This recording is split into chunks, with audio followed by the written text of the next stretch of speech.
Good morning, all. It has been quite some time. That seems to be the very first thing I say with each episode, but I have really had a tough time getting to everything. Prioritization has yielded a delay in my delivery on our social contract. This new year, 2026, I am trying to ensure that I live up to my part. For those who are new to this, I am Yongama Skweya, and I am your host.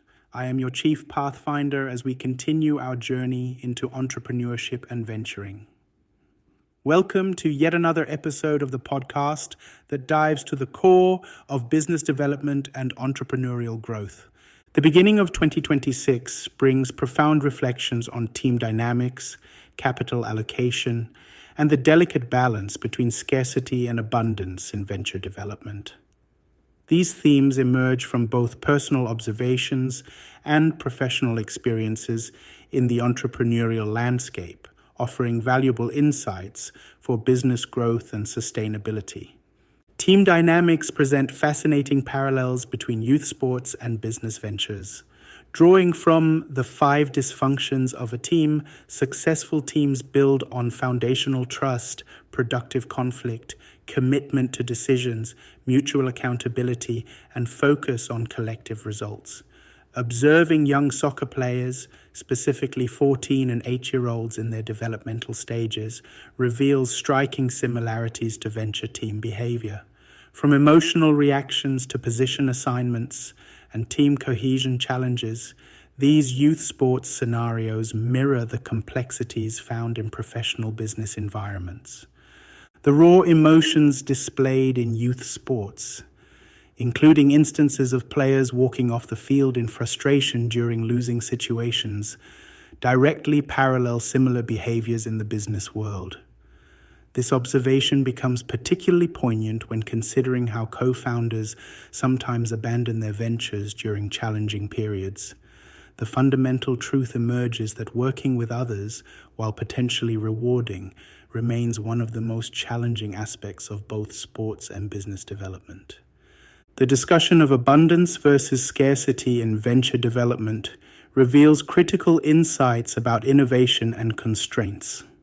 Scarcity, often viewed as a limitation, actually serves as a powerful catalyst for innovation and creative problem solving. This perspective challenges the common assumption that more resources automatically lead to better outcomes. The venture market's primary purpose centers on enabling high-value founders to create impactful businesses that improve society while maintaining profitability. However, this ideal can only flourish within well-defined and healthy constraints. The current system's unclear access to capital often prevents innovative solutions from reaching their full potential and scaling effectively. A detailed examination of capital allocation in venture development reveals fascinating patterns. When ventures receive moderate funding, like $5 million, with clear strategic objectives, they tend to maintain focus and drive toward specific goals. However, when the same ventures receive excessive funding, such as $20 million, their focus often shifts dramatically. Instead of concentrating on core products or services, they become distracted by superficial elements like office aesthetics or pursue multiple half-developed ideas simultaneously. This pattern of overcapitalization frequently leads to ventures losing sight of their proven value propositions. They may abandon profitable markets in pursuit of more attractive-sounding opportunities, ultimately diminishing their potential as future market leaders and risking bankruptcy.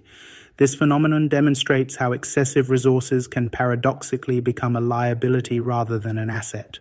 The scaling challenges in venture capital present another crucial aspect of this discussion.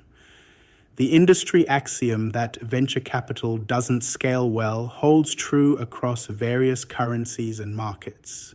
Larger funds face increasing pressure to write bigger checks to move the needle on returns, often compromising investment quality for quantity. This pressure can lead to decisions based on vibes, visibly incongruent business expertise and strategies, as evidenced by examples like Tiger Global and Naspers Foundry. The consequences of flooding markets with poorly allocated capital extend beyond individual ventures. This approach typically results in asset overvaluation, poor returns for limited partners, decreased appeal of venture capital as an asset class, and reduced future allocations to venture capital.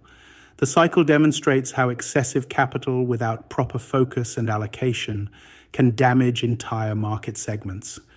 The relationship between constraints and innovation emerges as a central theme. While adequate resources are necessary for growth, the presence of reasonable constraints often drives more focused and innovative thinking.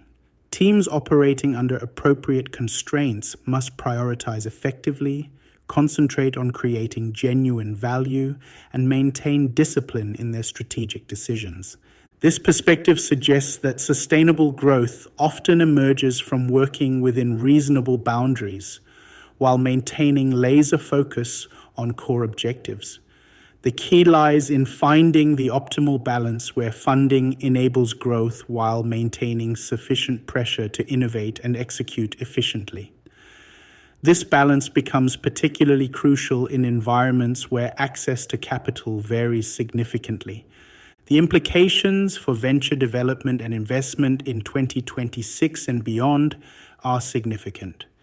Success in the venture space requires understanding these dynamics and maintaining focus on sustainable value creation, regardless of capital availability. It also suggests that investors and entrepreneurs should carefully consider the appropriate level of funding for each venture, ensuring it supports rather than hinders focused execution and sustainable growth. These insights offer valuable lessons for both venture developers and investors in navigating the complex landscape of business development. The key to success lies not in the abundance of resources, but in the focused application of available resources toward clear, value-creating objectives. This approach, combined with strong team dynamics and appropriate constraints, creates the foundation for sustainable business growth and meaningful market impact. Thank you once again for taking the time to listen and follow this pod. As we do our part in building an inclusive, economically vibrant South Africa, I wish each and every one of you a prosperous 2026, filled with hope, opportunity, and adventure. This is Yongama Skweya, your Sultan of Sustainable Business Development, signing off. Until next time, let's keep the core strong.